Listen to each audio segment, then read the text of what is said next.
Hey everybody, this is Thomas Christopher. I'm with my boy Brandon Haye. Welcome to another episode of Fantasy football. And now. this is take two because Brandon's computer kind of spazzed out, kicked him out for a bit. Brandon, how you doing today, buddy? Let them know where they can find you at. Yeah, thanks for that. I don't know what my computer's doing. It's like had to close out like two times in the last like 5 minutes. So hopefully this works. But yeah, you can find me on Twitter at HeyB3 and at DLF, doing some weekly Devi articles and then some other regular Dynasty articles. Sweet. And I'm Thomas Christopher at ThomasCP_NFL. You can find my Jets related stuff at GangGreenNation or JetsXFactor, or you can follow at FF League Winners for fantasy football content. If you were with us in our last episode, we were talking divisions. We hit the NFC South, who was going to win the division, who's going to lose, how we feel about the players on each team for dynasty and redraft going forward, buying, selling, all of that good stuff. This week, we're going to talk about the AFC South, where Brandon's team, the Jacksonville Jaguars, reign supreme. So Brandon, I'm gonna let you handle it first. What do you think? How do you think the division is gonna stack out? Who's winning? Who's losing? Let me know.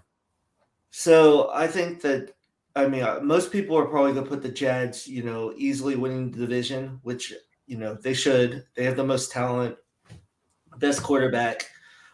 Two out of the four teams are going to be starting rookie quarterbacks. The Titans might eventually, depending on how their season goes.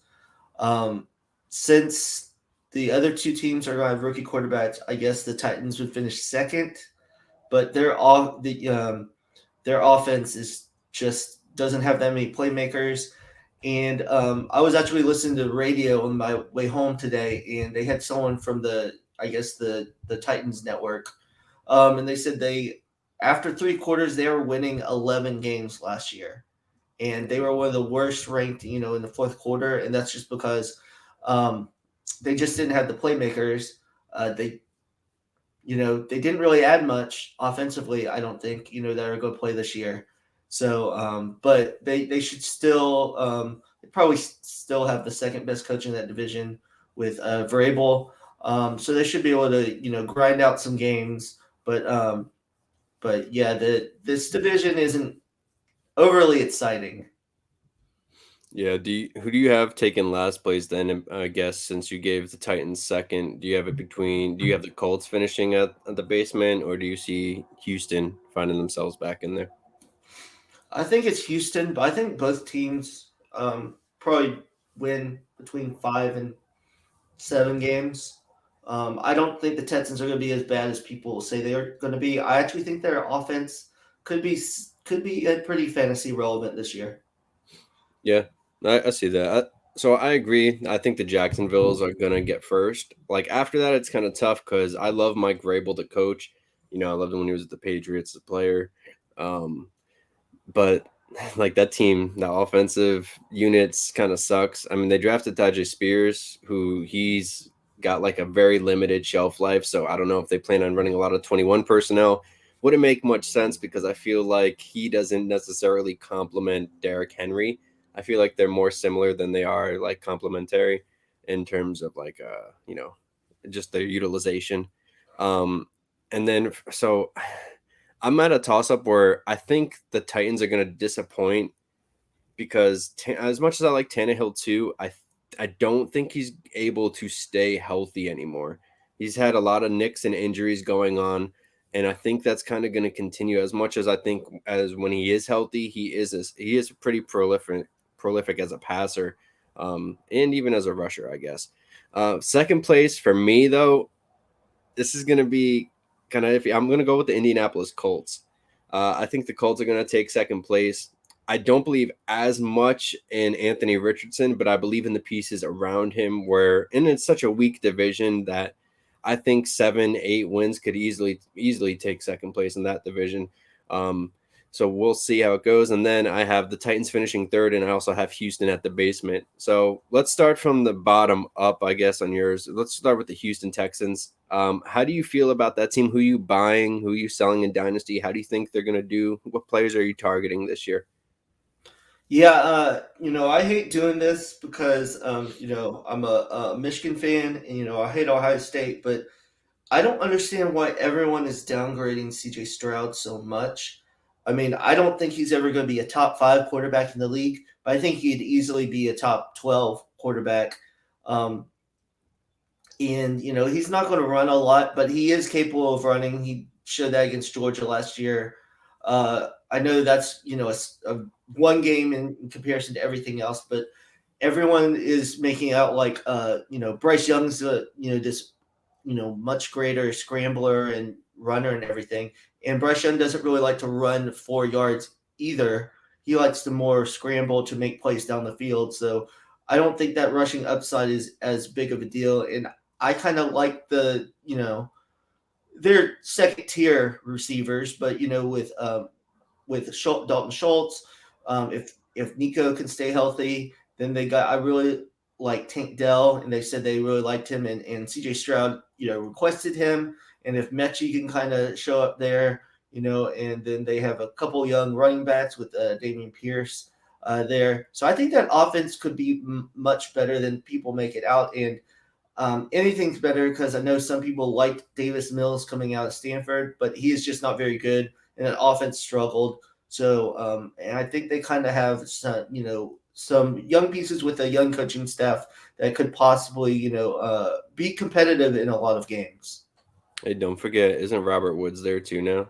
Robert Oh Woods is yeah, there. I don't understand. I don't understand what they're doing. Like they keep on signing like old players. I Despite think trying to Rex rebuild. I Yeah. think Rex Burkhead's still there, which doesn't make any sense to me. Robert Woods, I guess, to kind of mentor the younger players. I don't know. It doesn't make sense to me. Yeah. So, I mean, if you had to pick some players who you buying this year, who you selling?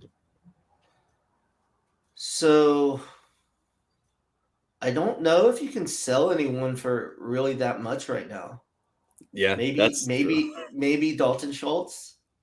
But much of the younger. I will say, if Nico starts off hot like the first couple of games, I would sell him immediately. Not that I don't think Yeah. Nico's good, but I'm taking the odds that he's probably gonna get hurt again. So if you can sell him for if he has like say he comes out and has like a couple 100-yard games, couple touchdowns, you could probably sell someone that kind of believes in that in dynasty to maybe get some pieces for building for the future.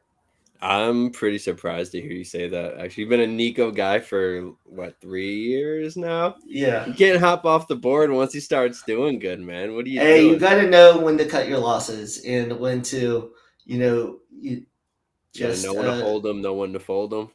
yeah. Yeah, okay. I mean that's fair. To your point, I guess it's kind of hard to sell. I mean, the only person I theoretically, I guess you could sell is Damian Pierce, but I think his value's like tanked, right? For whatever reason, just late round pick. Nobody really hypes those guys up anymore. They kind of see the writing on the wall. In terms of buying, I mean, I posted a bunch about Nico Collins being a buy for this season because I think he's going to do well. Whether or not that I don't know if his price now is where you can buy him because Matt Harmon dropped his reception perception numbers and they were fairly good, like stuff that you want to see. So I think now his value is getting a little too high for me to buy. I would, if you can get a second for him, I would sell that probably all day. I think I'll take a second for him all day. The one guy I will be buying though at price right now is probably Dalton Schultz. I think he's a lot cheaper than a lot of other tight ends, and I think he could end up being really like a good safety valve for CJ Stroud. Just because he worked well with Dak Prescott in Dallas. He was way better than people expected for sure, especially when Witten left. No one, I don't think anybody really expected Schultz to take over the way he did at that position. So we'll see how it goes. It kind of sucks because Brevin Jordan was a thing that I really wanted, and I know you wanted him to be a thing as well. It just never worked out. So Schultz is probably the only guy I'm buying. I got to wait until I see how Stroud does in the regular season because I was really low on him coming out, but I was low on everybody in this QB class. So I got to see how that goes. So next I want to go with, I'm going to save the Titans just before the Jags. So we're going to go with the Colts second. How do you feel about the Colts this year? Who you buying? Who you selling? What players are you targeting? Well, I've always liked Gardner, so he might actually be the starter, but they kind of had a similar thing to the Bucks the other day in practice where both quarterbacks couldn't hit anything, which I was surprised with No. Gardner. Yeah. That's going to come with Anthony Richardson. They have good pieces. I know we both like Josh Downs. They have, Pittman, and then they have Pierce also. They have like a million tight ends that all have had hype at some point. They obviously have Jonathan Taylor. Um, Kind of someone I've been picking up, off waivers is Evan Hull, running back from Northwestern. Jonathan Taylor's injury history, if, for a second running back, he could be good there. So it all depends on quarterback play there. I think they have the weapons to be a pretty explosive offense. But, you know, are they just going to roll with Anthony Richardson and kind of go with, all the bumps and bruises? Or are they hoping that, Gardner can kind of give them enough stability for like 1 year to get them to the playoffs? Right. Um, I don't think they can win the Super Bowl, so I think that would be foolish to do. So unless they think it would be damaging to Richardson to like go through a rookie year where he's going to have his ups and downs, I think they should roll with Anthony Richardson. But you know how teams are; they don't like to lose like that, and they don't need to tank for another quarterback since they just picked Richardson. So they probably want to win as many games as they can. Yeah. So like that topic's interesting because I mean I always think back to the Jets and Zach Wilson, which I never wanted. For what it's worth, I didn't really want Zach Wilson anyway. But a lot was made out of him not sitting his first year, and how unprepared he was, and then how bad that ended up happening to his development. But do you like? I'm of the boat though, where I think a top five pick in the draft should be a day one starter. Do you think that, or do you think they should be sitting, or do you think it's like a varying case? Uh, I guess if you're top five, you probably should start. Um, Yeah. I was trying to think, but like Mahomes didn't go that high, so like it would have to be like that situation. And if you're in the top five, it would have to be a reason to be in the top five, like someone got hurt or something to reason you're up there. Kind of like the Colts when Peyton got hurt, and Oh, that's and they that's why drafted they him. were. But yeah, they probably should. And I think the difference between Richardson and Wilson, for me at least, I never believed in Wilson either. Um, I think that Wilson was good at running around and kind of throwing the ball up and play lower competition, but people kind of hyped him up like he was so good. I think that went to his head. Right. And I think he was not mature enough for that. Where Richardson, everyone admits, or has talked him up like this is all potential. They're not like, feeding into his ego and everything. And it seems like Richardson kind of is going in a more of a kind of student type mentality where I think Zach Wilson just thought he was going to roll the ball out and Oh yeah. and play well, Yep. which I'm fine with someone believing in themselves. In the other big difference is Anthony Richardson is just like athletic freak, where Zach Wilson, is probably athletic for a quarterback, but nowhere near that kind of athleticism. Yeah, oh, yeah, absolutely. I just wanted to get your opinion on that. So, is there anybody on that offense that you're like buying on? I know people were getting Pittman for a while when he was like undervalued. Now he's kind of overvalued. Kind of the same thing with Jonathan Taylor. Like, who on that offense are you targeting for fantasy, if Um, anybody, or are you selling them? Probably selling. The only person would be Josh Downs.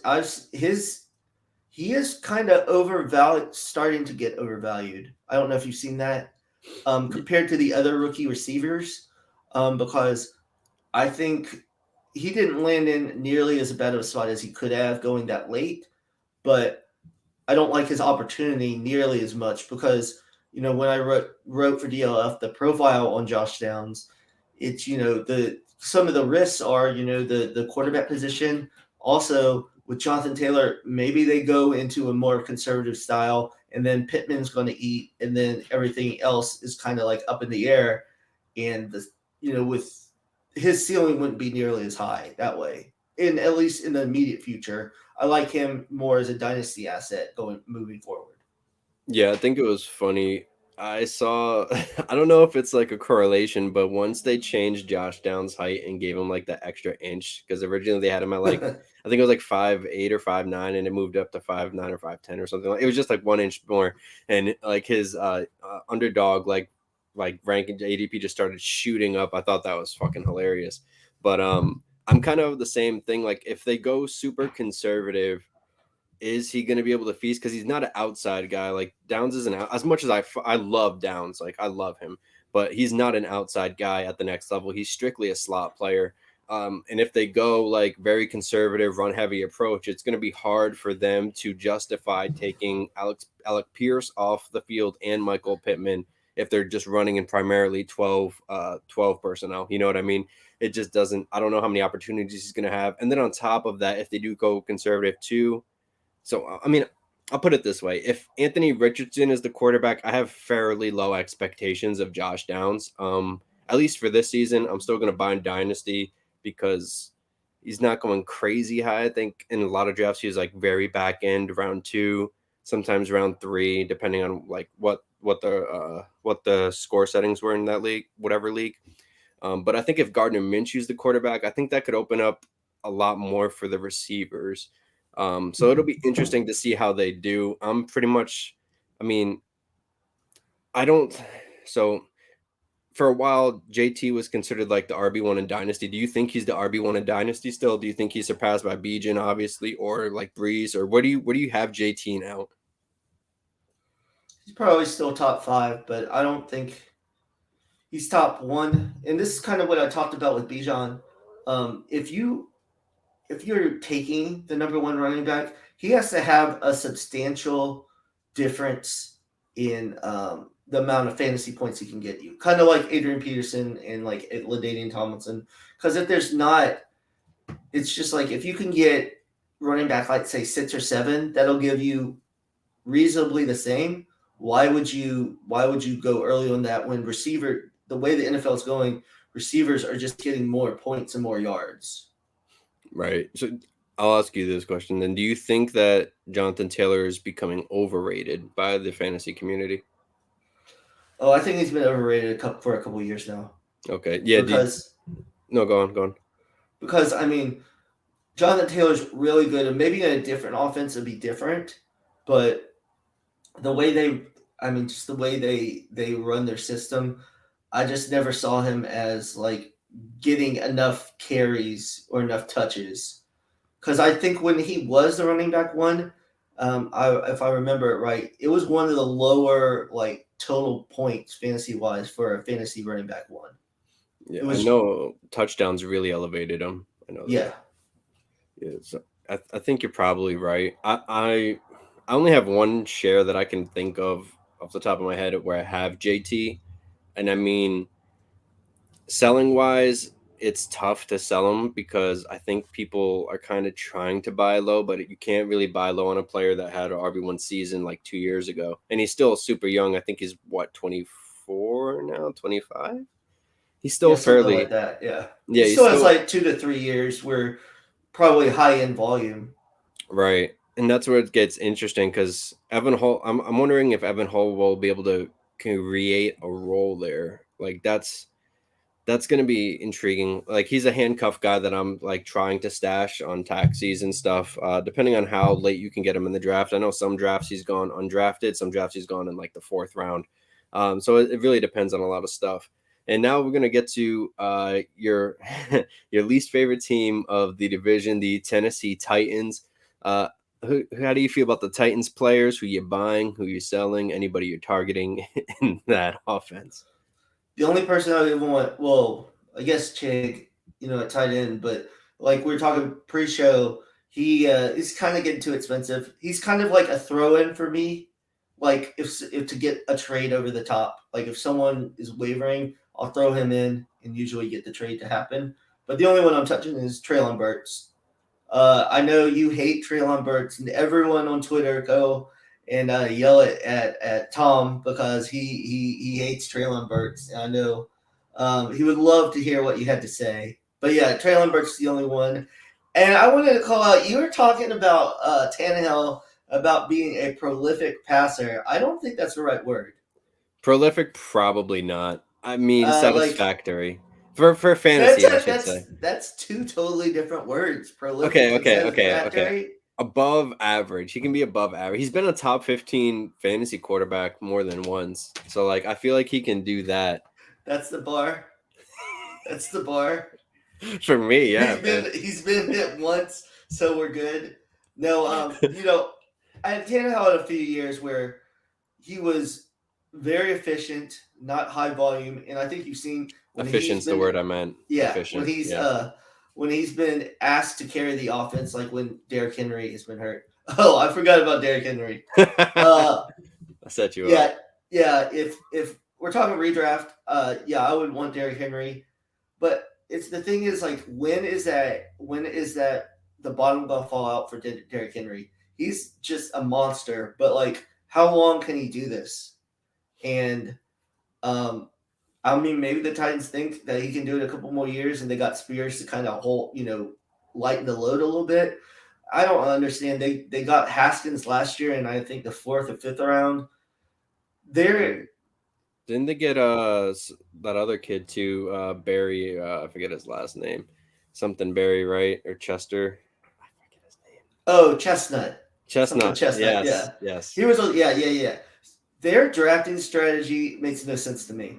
They got Willis last year, and then he was going to be a project, but like they were mad that I guess he was a project, and then they get Levis, who's another project, and now the project from last year is outdoing the project from this year. It seems like they're trying to somewhat rebuild, but still stay competitive. Like if they're going to rebuild, they need to get rid of Derrick Henry.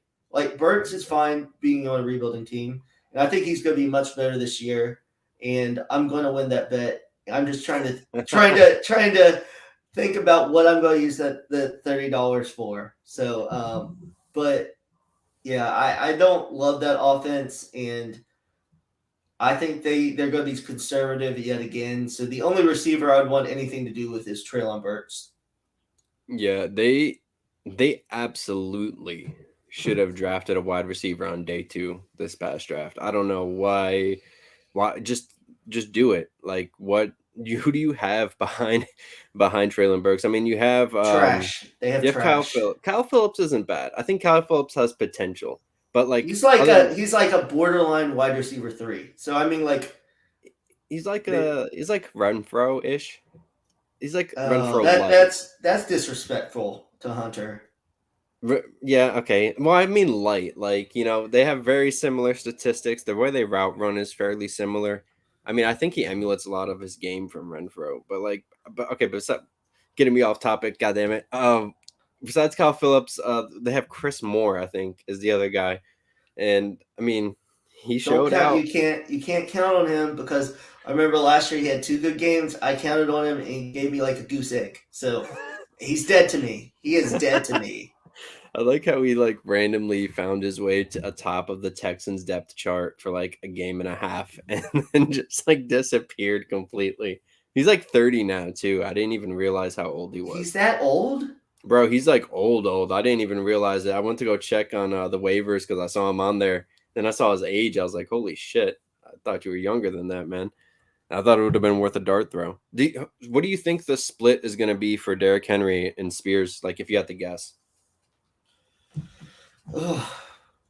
What round did they pick Spears? I believe it was the 3rd. Not that really matters. And I mean, all the teams said they, going in knew like he's probably got problems, after like 3 or 4 years. So you got to play him. But Derrick Henry's so good. I'll go 65-35. 65-35. That's not. Yeah, I mean, I feel like that'll probably be right, depending. I'm trying to check when he was drafted. 81st overall, so yeah, that's the 3rd round. I just had to make sure I was right on that.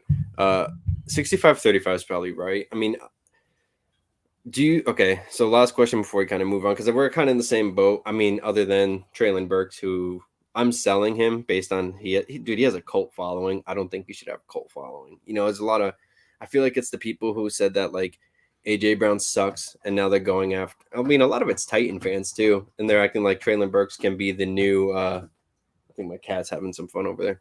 Yeah, I think they think that Traylon Burks can be like the new AJ Brown, and I don't see that. I don't see him coming close to AJ Brown. I mean, he's good. He's a good kid. You don't either, though, right?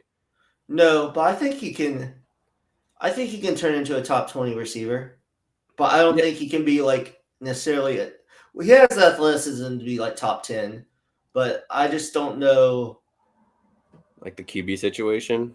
Well, If he can that get, I just feel like AJ Brown has a different mentality yeah, than Traylon Burks, and Burks is more of the, I think, athlete after the catch guy, where AJ Brown, who is good after the catch, but I think he's a more, he turned into a more rounded receiver than I think people gave him credit for coming out of college. yeah. I think no bullshit. I think he might be one of the best like slant wide receivers in the game. The way he just gets off his route and then gets into the slant motion itself. I think he might be one of the best in the game right now at that. But yeah, other than that, real quick on the Titans, who do you think who do you think starts as their quarterback week 18? Do you think it's Ryan Tannehill, Malik Willis, or Will Levis? It's not. I'm just gonna say it's not Tannehill because I don't think they're gonna be in playoff contention at that point. Um, my hope is that it's Will Levis and he throws like 12 interceptions. You're such a And hater. I hope that happens. And I mean, I don't wish ill on Will Levis. I just feel like his personality is kind of like conceited and arrogant, and a lot of it's not his fault necessarily. It's like, people like Mel Kiper pumping him up and stuff, saying that interceptions don't matter because he's on a bad team, which has never been a thing with quarterbacks. That's the most ridiculous thing I've ever heard. Yeah, so I'm actually interested to see Willis at some point to see like how much he has improved, because last year they didn't trust him with anything. No, Like that was a when he horrible played, game. they Yeah, did that game not was trust him horrible. with anything. That was bad. So yeah, so but I don't see Tannehill. Long story short, I don't see Tannehill starting that late in the season if they aren't in playoff contention, because it doesn't make any sense. You need to see what you have in your other two quarterbacks. Yeah, I agree. You spend 2 picks in the last 2 drafts on quarterbacks. You gotta use at least one of them. As much as I think Tannehill could still be a serviceable guy, Titans need to. I feel like they're at the point where they're like in a relationship and they want to break out of a relationship. Kind of same thing with Derrick Henry too, but they don't know how to do it. You know what I mean? Like they can't do it the right way. That's why they're drafting like Tajay Spears instead of like an actual guy, getting rid of Derrick Henry and moving on completely. They get a guy who also is like on a very short time leash. And same thing with the quarterbacks. Like you draft 2 long projects when you have Ryan Tannehill, who is not a long-term quarterback answer.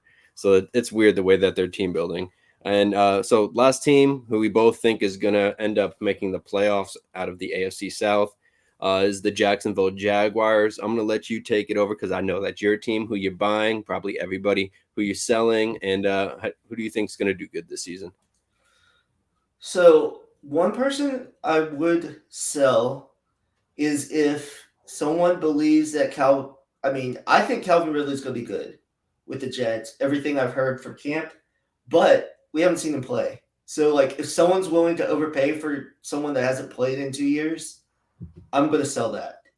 And I actually think this might be the time to buy Travis Etienne, because people are freaking out because they drafted Tank Bigsby. So I think people are worried about that, and I think Etienne's still going to be the receiving back, and at worst get 50% of the rushing, which is still going to be enough on a team like this. Might have less touchdowns, maybe. It all depends. I definitely like Tank Bigsby, And if I can get him like late in the second round of rookie drafts, I've been trying to do that, because after the top couple running backs, there's a huge drop off in my opinion, and I would much rather have him than Charbonnet based on skill set and the opportunity, because I think there's just going to be a better opportunity in Jacksonville. I think Christian Kirk's, obviously goes down some, but I think still strong wide receiver too. And I don't necessarily want anything to do with Zay Jones. Think he's going to be a really good football player for the Jags. Good receiver, have good games, maybe best ball. But I just don't know if they can have, especially if Evan Ingram has another good year, have like 4 or 5 options that have good fantasy seasons. I just don't know if they're able to do that. And I wouldn't sell Trevor, but I don't necessarily know if I'd buy Trevor either, because I think it's just too expensive right now. Do you think that he's going to dump off more to Etienne? Did you see that chart that had Trevor as like the lowest in the NFL on like dump off passes? I didn't see that, which is funny because everyone thought he would dump it off to Etienne since they played together in college. But I think too he has that gunslinger mentality. He wants to get the ball down the field. So that might be the next progression, to get the ball out quick. But I mean, with the receivers he has, I think you can get the ball out quick and not have to throw to your running backs necessarily. But Doug is really great at drawing up those plays. So it'll be interesting to see. Maybe if Etienne has to run the ball less between the tackles, they can kind of get him outside more on some of those passes. Maybe that happens. But another thing on Etienne, and people in the radio down here have talked about it too. Sometimes he gets hit so hard, and you're worried if he's going to get back up. Like he usually does, but it's like he's just not. I think he's one of those running backs where like he just gets hit really hard. He doesn't really avoid those hits as well as some other running backs. So so I think that's one of the reasons they drafted Bigsby, because they knew they couldn't have the crap at running back we had. But before that, once we got rid of James Robinson. Yeah. So the thing that weirds me out is, that, I mean, I'm sure you're aware that Calvin Ridley's going like 2 rounds earlier than Christian Kirk and fantasy drafts. Do you think that's like absurd, or do you think that's realistic? I don't think it's absurd. I don't know if I would do that. Maybe a round, but I don't know. Calvin Ridley was pretty elite before, and Christian Kirk had his best season last year, but I don't know if anyone would call him elite. Yeah. So it's always troubling, when a players miss that much time. Look at Deshaun Watson. I know it's a little different between receiver and quarterback, but Ridley's already been held out of some practices because he's had a couple, nicks here and there, from not playing. So I think that would be my biggest scare is, him not playing and getting injured fairly easily. But I don't think it's crazy because, like I said, the potential and the ceiling is higher with Ridley than Kirk, I think. Yeah, I'm in like a weird boat because 2 years ago I was drafting Ridley like first round wide receiver, because that's like that. Yeah. That was when Julio was gone. Ridley was going to come over, take over as the guy. It was going to be like a monster season. Obviously, we all know what happened with that. Maybe I'm a little stung by that. I still think Ridley's very great. I still love him like as a player. Fantasy wise, I'm probably selling him though. In the places I do have him, it just sucks because if you bought Ridley, nobody really bought Ridley up until now. You know what I mean? Like if you bought him, it was like 2 years ago before the suspension and all of that stuff. Once that happened, I don't think he was really traded. Like you weren't really trading him. If you had him, you weren't really trading him. If you didn't have him, you weren't buying him because you just didn't know what was going to happen. And then, now that he's back, people are starting to buy him again. And now his value is getting inflated again.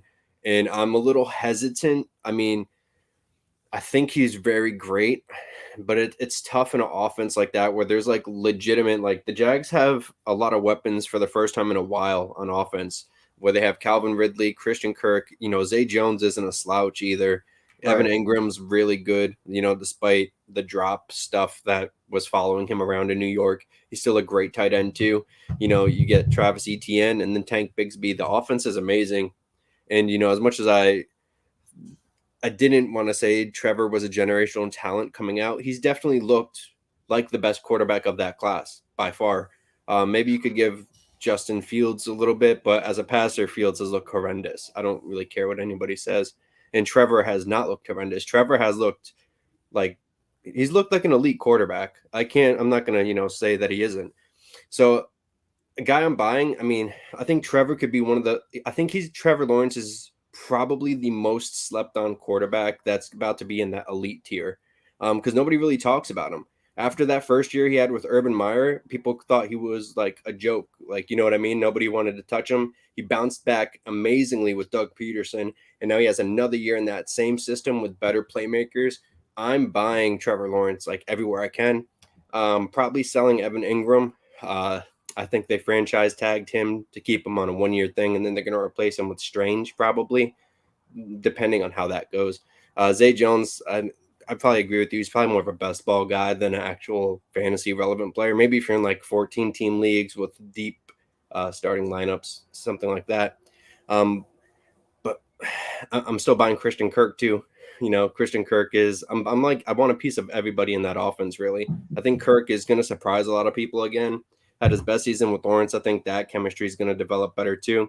And I think I'm like surprisingly very high on the Jags, like as a whole this season and in fantasy football. And that's something I didn't really think I was going to say 2 years ago. So there's plenty of room for the bandwagon. We can get you a Jets hat so you don't have to wear that ugly Jets hat anymore. So there's and I was a little disappointed. He was a player I really liked coming into college football last year.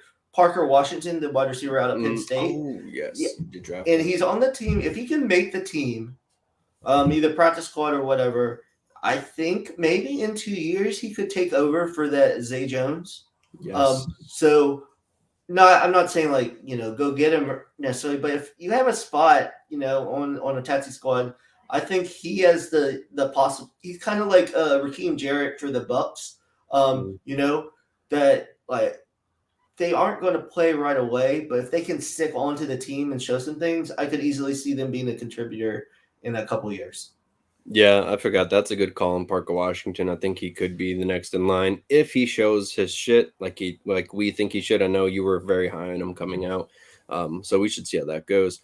So I'm surprised we actually talked a lot longer on this division than the other division. I didn't expect that, to be honest with you, but hey, it is what it is. So Brandon, we always have a shitty way of ending podcasts. We need to find a way to end the podcast better. But for now, let them know. So is this our answer? Talking about how shitty we end podcasts to get a better ending?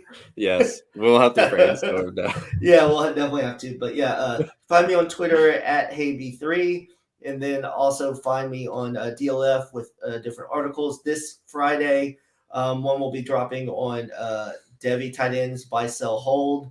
I'm still trying to figure out what tight ends I'm going to talk about, but look for that. Tight ends are always a big thing in regular dynasty leagues, Devi leagues. So be on the lookout. All right, and I'm Thomas Christopher at ThomasCP_NFL. I'll be working on a 0 quarterback piece for the league winners, and you can always find my flight connections at GangGreenNation and my daily breaking news is at JetsXFactor. All right, y'all take care, Brandon. Thanks for coming again, buddy. Appreciate you.